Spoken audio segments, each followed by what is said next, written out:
सबसे पहले भगवान भोलेनाथ के चरणों में प्रणाम करती हूँ, मेरा प्रणाम स्वीकार हो। आदिशक्ति माँ भवानी गौरा के चरणों में प्रणाम करती हूँ, मेरा प्रणाम स्वीकार हो। सभी देवी देवताओं के चरणों में प्रणाम करती हूँ, मेरा प्रणाम स्वीकार हो। आप सभी गुरु भाई गुरु बहनों के चरणों में प्रणाम करती हूँ, मेरा प्रणाम स्वीकार हो।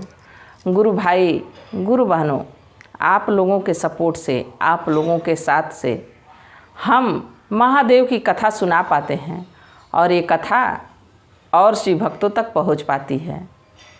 आप लोग अगर जो साथ नहीं देते तो कथा कैसे पहुंचती और भक्तों तक। तो प्लीज़ आप लोगों से निवेदन है कि आप लोग लाइक शेयर ज़रूर कर दिया करिए ताकि महादेव की कथा और शिव भक्तों तक पहुंच सके। अगर जो आप लोग चैनल पे नए हैं तो सब्सक्राइब कर लीजिए ताकि जो भी वीडियो पड़े, जो भी कथा पड़े, वो आप लोगों तक आसानी से पहुंच जाए।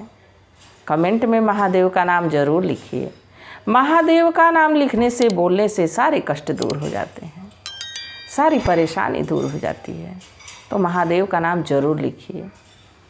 आज जो मैं आपको कथा सुनाऊंगी, देखिए, कर्म करो तो फल मिलता है, आज नहीं तो कल मिलता है। कर्म करो तो फल मिलता है, आज नहीं तो कल मिलता है। जितना गहरा कुआं खोदो उतना मीठा जल मिलता है। जितनी हम मेहनत करेंगे, जितना हम परिश्रम करेंगे, उसी हिसाब से हमको फल मिलता है। मान लीजिए हम भोजन ही बनाते हैं तो कितना उसमें मेहनत लगाते हैं और सोचते हैं कि कितना स्वादिष्ट बने, खूब बढ़िया से बनाने की कोशिश करते हैं। तो हमारे तो प्रभु को हम प्रयत्न करेंगे, जतन करेंगे, प्रभु से नेह लगाएंगे, प्रभु की से स्नेह लगाएंगे तो हमारा परिश्रम एक ना एक दिन ज़रूर फल देगा। अगर जब हम परिश्रम ही नहीं करेंगे तो फल की इच्छा क्यों हम करते हैं। इतना आसान नहीं है प्रभु को पा जाना। प्रभु के लिए कड़ी तपस्या करनी पड़ती है, कड़ा बलिदान देना पड़ता है। हमारे पास काम काम काम काम समय नहीं है, पर हम ये नहीं कहते हैं कि काम ना करें। काम करते हुए भी अगर जो हम भगवान को सुमिरते रहें, भगवान को याद करते रहें, नमः शिवाय का जाप करते रहें, तो ज़रूर भगवान तक हमारी अर्जी पहुँचेगी। और एक और बात, घर में हम कोई बात, मान लीजिए कि कोई हमारे घर का मालिक है, हम उसको एक बात कह दिए तो उस दिन वो काम करने से भूल गया, फिर दूसरे दिन याद दिलाते हैं, फिर तीसरे दिन याद दिलाते हैं। एक ही काम को कई दिन याद दिलाते हैं तब जाके एक काम होता है। इस समय का अभाव सबके पास है, इस समय में, इस कलयुग में। तो हमारे तो भोलेनाथ, सोचिए पूरी सृष्टि की, सारे जीवों की जिम्मेदारी भगवान पे होती है। तो भगवान से दया रोज़ मांगा करिए। अपने लिए तो मांगिए, साथ में अपने सगे संबंधी, अपने पास पड़ोस, अपने नगर वासियों के लिए भी दया मांगा करिए ताकि हमारी दया महादेव तक पहुँचे, हमारी अर्जी महादेव तक पहुँचे कि हे महादेव हमारे पे दया करिए, हमको मोक्ष की प्राप्ति दीजिए, हमारे जीवन में जो हमसे गलती से भी पाप हो गए हों उसको नष्ट करिए, ये कामना करिए। तो प्लीज़ आप लोग महादेव से रोज़ दया मांगा करिए, रोज़ अपनी बात को बताया करिए, अपनी समस्या को बताया करिए। ये नहीं कि भगवान हम ये मांग रहे हैं हमारी ये इच्छा पूरी हो जाए, ऐसा नहीं होता है। आप अपनी समस्या बताते रहिए, ज़रूर एक दिन ना एक दिन समस्या सुलझ जाएगी। बस विश्वास होना चाहिए और भरोसा होना चाहिए। गुरु भाई गुरु बहनों, आज जो मैं कथा सुना रही हूँ, कथा को आप लोग अंत तक देखिएगा। कथा बड़ी ही सुंदर है और जो मैं बोली हूँ कि प्रयत्न करने से, प्रयास करने से जो हमारा मन का इच्छा होता है वो ज़रूर सफल होता है और उसमें महादेव ज़रूर साथ देते हैं। तो कथा को आप लोग अंत तक सुनिएगा। और कथा के अंत में कुछ गुरु भाई गुरु बहन कमेंट किए हैं, मैं उनके नाम की अर्जी महादेव के चरणों में लगाऊंगी। तो कथा को आप लोग अंत तक सुनिएगा। देखिए, एक गांव में एक मंदिर था, शिवालय था, वहाँ पे शिव चर्चा हुआ करता था। वहाँ पे पूजा हुआ करता था। अक्सर लोग वहाँ कथा करवाते थे। मंदिर बड़ा प्रसिद्ध था और उसी मंदिर के पास एक बहुत बड़ा वृक्ष था, बहुत पुराना वृक्ष था। उस पे सैकड़ों पक्षी घोंसला बनाए हुए थे और उस घोंसले में एक तोता का जोड़ा रहता था। एक तोता का जोड़ा रहता था। तो जो तोता था वो और उसकी पत्नी एक घोंसले में रहते थे। तो तोता जो था बड़ा चंचल स्वभाव का था और जो उसकी पत्नी थी तोता की, वो बड़ी विनम्र स्वभाव की थी, बहुत ही सरल स्वभाव की थी। वो बड़ी ही नेक स्वभाव की थी, समझिए तो भले पक्षी थी। इसलिए कि जब वहाँ शिव चर्चा होता, कथा होता, तो डाल छोड़ के कहीं जाती नहीं थी। उसी डाल पे बैठ के कथा को सुनती थी, कथा को श्रवण करती थी और बड़े प्रेम से भगवान की आरती सुनती थी, भगवान की कथा सुनती थी, भगवान की भजन सुनती थी, बड़ा ही प्रेम से सुनती थी, कहीं नहीं जाती थी। भोजन की तलाश में पक्षी जाते हैं इधर उधर उड़ के, बाकी वो कहीं नहीं जाती थी। और लास्ट में जब प्रसाद वितरण होता, प्रसाद बंटता था, तो सबको प्रसाद देते समय जरूर कुछ दाने प्रसाद के गिर जाते थे। तो तोता की तो दिन पार्टी हो जाती थी अपना। जब सारे लोग वहाँ से चले जाते थे तो जाती थी, प्रसाद को चुन चुन के लाती थी, अपने भी खाती थी और थोड़ा तोते के लिए भी बचा के रख देती थी। समय बीतता रहा, उस तोता की कोई और संतान नहीं हुई, बस तोता और उसकी पत्नी तोती दो ही रह गए और कोई संतान नहीं हुई। एक दिन अपने शब्द में, अपने भाषा में कथा हो रहा था, कथा सुन रही थी, तो भगवान से कही कि प्रभु आप हमारे पे दया करते तो हमारे पति अगर जो हमको मानते जानते बहुत दिन भर इधर उधर रहते हैं, तो हमारे साथ वो भी कथा सुनते तो शायद हम लोगों का भला हो जाता। अब यही भगवान से दया मांगी और उस दिन कथा सुनी और कथा सुन के प्रसाद गई, लास्ट में बटोर के लेके आई, चोंच उठा के अपने घोंसले में ला के रखी। इसके बाद जब तोता शाम को आया तो तोता से कही कि ऐसा है कि प्रसाद खा लीजिए, प्रसाद खा लेंगे तो जरूर हम लोगों का भला होगा। आप तो भगवान की कभी ना पूजा करते हैं, ना अर्चना करते हैं, ना भगवान की कथा को सुनते हैं। कम से कम कभी कदार भगवान की कथा भी सुन लिया करिए, आप तो बस आकाश में उड़ते रहते हैं। तोता जोर से डांटा, कहा कि तुम औरतों की जात ऐसी होती है कि तुम अपने जो करती हो सोचती हो मर्द भी वही करें। देखिए, सारा पूजा पाठ, सारे व्रत औरतों के लिए ही नहीं बना है, मर्दों के लिए ही बना है। वो भी तो जितना जीव, जितनी जान एक औरत के अंदर है, उतना ही जान तो एक मर्द के अंदर भी है। वो भी तो माँ के गर्भ से ही जन्म लिया है। औरत भी, एक लड़की भी माँ के गर्भ से ही जन्म लेती है। अब जब ये बात तोता से कही तो तोता को बड़ा खराब लगा। कहा कि तुम हमको चाहती हो कि हमें प्रसाद खाएं और मर जाएं और तुम अकेले यहाँ मज़े उड़ाओ। तोती कही ऐसी बात नहीं है। तोता लगा ठोर ठोर से अपने मारने।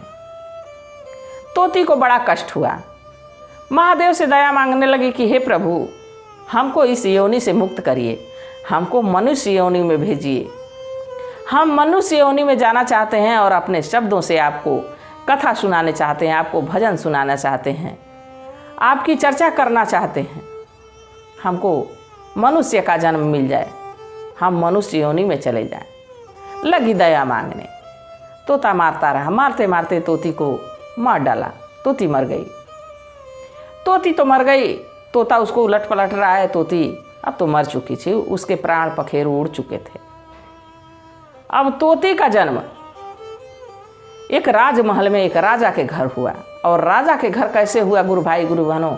राजा की कोई संतान नहीं थी। राजा संतान के लिए संतान यज्ञ करा रहे थे और यज्ञ कराने के बाद कुछ समय के बाद रानी को गर्भ रहा और उस गर्भ में ये जो तोती मरी उसकी आत्मा गई और वो खूब सुंदर सी कन्या बन के रानी की कोख से जन्म ली। तोती का तो दूसरा जन्म हो गया, तोता तो तोता ही रह गया। अब रानी पूनम की चाँद की तरह बिल्कुल बढ़ती चली गई, बिल्कुल बढ़ती चली गई। इतनी सुंदर और सुंदर के साथ साथ वो महादेव की शिष्य थी और उनको पूर्व जन्म भी ज्ञात था, क्योंकि जब वो तोती थी तो उनको ज्ञात था कि हम तोती थे, हमारे तोते ने हमको ठोट ठोट से मार के ख़त्म कर दिया और हम महादेव से दया मांगे तो हमको मनुष्य का जीवन मिला है। तो महादेव की पूजा अर्चना में बड़ा उनका मन लगता था और वो शिव भक्त निकली, बहुत बड़ी शिव भक्त रही। अब जब थोड़ी बड़ी हुई, खेलने कूदने की उम्र हुई, तो बाहर खेल रही थी, तभी एक शिकारी ढेर सारे तोते लेके बेचने आया उस राजमहल में। अब राजकुमारी देखी तोते को तो तुरंत पहचान गई कि ये तो हमारा तोता है, अभी तोते योनि में ही फंसा हुआ है और मैं तो इतनी बड़ी भी हो गई, अगर जो ये दोबारा जन्म नहीं लेगा तो हमारा विवाह कैसे होगा, हम तो कुंवारे रह जाएंगे। अब राजा से कही कि राजा साहब, पिताजी तोता हमको चाहिए, तोता खरीद दीजिए। अब राजा राजकुमारी की कैसे बात को टालते, राजकुमारी के लिए तोता खरीद के दे दिए। तोता को ले गए और अपने कमरे में रखी, लगी तोता से बात करने। तोता से कहीं कि तोता हमको पहचान रहे हो कि हम कौन हैं? तोता कहा कि हम क्या जाने कि तुम कौन हो। अब भी उतना ही घमंड था तोते के अंदर। तो राजकुमारी कहीं कि मैं तुम्हारी तोती हूँ, हमारा नया जन्म हो गया है, हम नए जन्म में मनुष्य योनि में आ गए हैं और तुम अभी तक तोता ही बन के रह गए। अब से तो नमः शिवाय का जाप करो ताकि हम लोग साथ में अपना जीवन जिए। जब ये बात तोता सुना कि महादेव की सुमिरन से और महादेव की दया मांगने से, महादेव का नमः शिवाय का जाप करने से एक व्यक्ति पक्षी से मनुष्य योनि में पहुंच सकता है, अब उसी दिन से तोता भी नमः शिवाय नमः शिवाय नमः शिवाय का जाप करने लगा। अब नमः शिवाय जब जपता तो पूरे राजमहल में तोते की आवाज़ गूंजती। राजा कहते कि कितना समझदार पक्षी है, नमः शिवाय का जाप कर रहा है। हमारी बिटिया तो शिव भक्त थी ही, एक तोता भी पाली तो भी नमः शिवाय का जाप कर रहा है। बड़ा सब लोग प्रसन्न रहते। अब कुछ समय बीता, एक दिन तोता की मृत्यु हो गई। अब जब तोता की मृत्यु हुई तो तोता भी एक गरीब परिवार के घर जन्म लिया। अब वो कर्म ही ऐसा किया था, अपनी पत्नी को मारा था, तो किसी राजघराने में तो उसको मिलना नहीं था जन्म। एक गरीब परिवार के घर जन्म लिया। वो बड़ा सुंदर था, तोता बहुत ही सुंदर था जब जन्म लिया तो मनुष्य योनि में। अब उस गरीब घर के जब जन्म लिया तोता, धीरे धीरे जब बड़ा होने लगा तो भगवान की ऐसी कृपा हुई कि दिन दुना रात चौगुना वो बढ़ने लगा और इतना सुंदर राजकुमार की तरह उसका चेहरा, बड़ा ही सुंदर बाका नौजवान तैयार हुआ और इधर राजकुमारी भी सयानी हो गई थी। अब राजकुमारी के लिए राजा वर खोजने लगे। राजकुमारी कही कि पिताजी, हम आपकी एक ही संतान हैं और जब तक हमें हमारा वर पसंद नहीं आ जाएगा हम विवाह नहीं करेंगे। राजा कहे कि ठीक है बिटिया, तुम ही हमारे लिए सब कुछ हो, अगर जो तुम्हारी इच्छा जहाँ होगी वहीं तुम्हारा विवाह होगा। अब राजकुमारी कैसे जानती कि हमारे पति का जन्म कहाँ हुआ है? कहीं पिताजी, मैं अब संसार भ्रमण के लिए कुछ दिन के लिए निकलना चाहती हूँ। राजा कहे कि ठीक है बिटिया, बाकी कुछ सैनिक लेके जाओ क्योंकि तुम राजकुमारी हो और कोई भी जानेगा कि राजकुमारी है तो तुम पे आक्रमण हो सकता है, तुमको कोई हानि पहुंचा सकता है। राजकुमारी कहें कि पिताजी मैं ऐसे नहीं जाऊंगी, मैं रूप बदल के जाऊंगी। दासी वाला कपड़ा पहनी राजकुमारी और राजमहल से अब संसार भ्रमण के लिए निकल गई, संसार को घूमने के लिए निकल गई और घूमने का तो बहाना था, वो तो अपने पति को ढूंढने निकली थी कि हमारे पति का जन्म कहाँ हुआ है। खोजते खोजते खोजते खोजते अपने राज्य से बाहर एक गरीब घर के झोपड़ी के पास पहुंची, जहां उनका पति लकड़ियां काट रहा था। देखते ही देखते राजकुमारी पहचान गई। पास गई तो वो लड़के को कुछ याद नहीं था अपना पूर्व जन्म।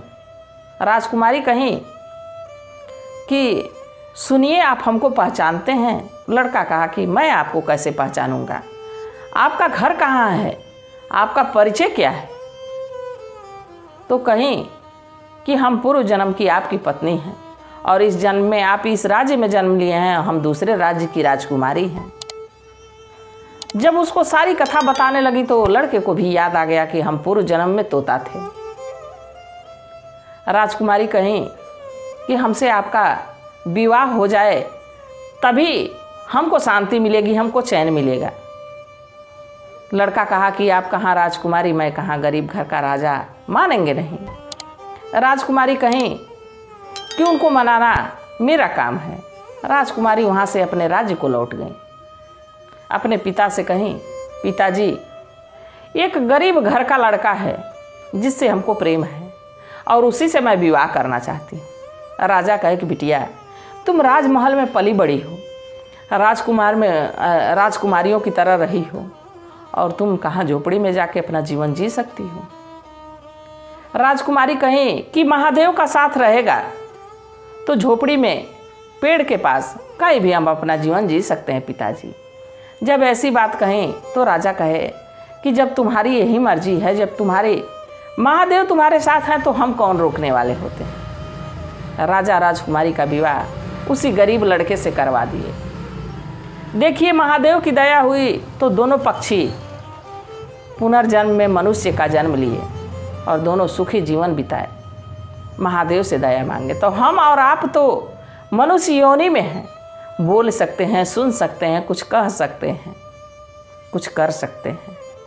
तो हमको ऐसा कर्म करना चाहिए जिससे हमारा अगला जन्म भी मनुष्य का हो और हम इसी तरह भगवान की चर्चा को सुनाते रहें, भगवान की चर्चा को सुनते रहें, भगवान की चर्चा को सबको, जन जन लोगों को बताते रहें। यही भगवान से हमको दया मांगनी है कि हे प्रभु, अगला जन्म हम लोगों को मनुष्य का ही दीजिएगा। जो भी इस कथा को सुन रहा हो, देख रहा हो, सबको। गुरु भाई, गुरु बहनों, जैसा कि मैं कही थी कि कहानी के लास्ट में कुछ गुरु भाई, कुछ गुरु बहन कमेंट किए हैं, मैं उनके नाम की अर्जी महादेव के चरण में लगाऊंगी।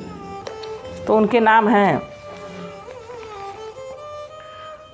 वर्षा जी, एक छोटी बिटिया वर्षा हमको मैसेज की हैं कि हम और हमारी माँ आपकी कथा रोज़ सुनते हैं। तो माता जी को प्रणाम मेरा और आपको आशीर्वाद। आप कथा सुनती हैं इसी उम्र में, तो आपको भगवान भोलेनाथ आप पे कृपा करें, आप पे दया करें, आपका पूरा जीवन सुखमय हो।